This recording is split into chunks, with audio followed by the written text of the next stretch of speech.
म्हाका सुद्दां हांव आमदार जाय तसो दिसता चड. आय वॉज ट्रायंग फ्रॉम 1984 म्हाका ticket दिवना.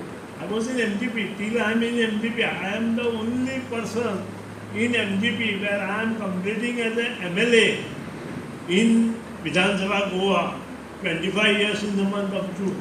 I am proud to say it is a proud to voters of Madkay, because everybody has changed the party, but I am the only person in Vidhan Sabha who has not changed the party in the last 25 years.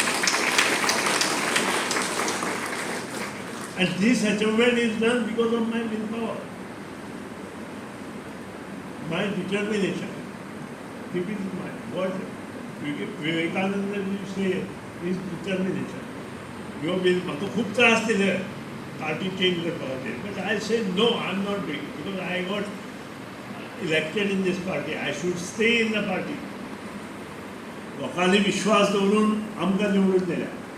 When I started my career in 84, I could not get it. Then my business went up.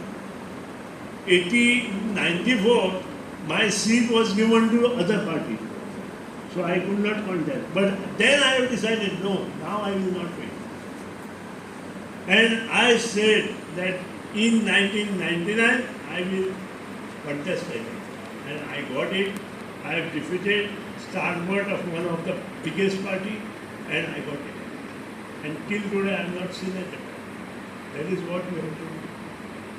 हांव तुमकां सांगना की तुमी contest करा, हें करा, पूण खंयच्याय क्षेत्रांत भितर आसतना मुखार लक्ष दवरप.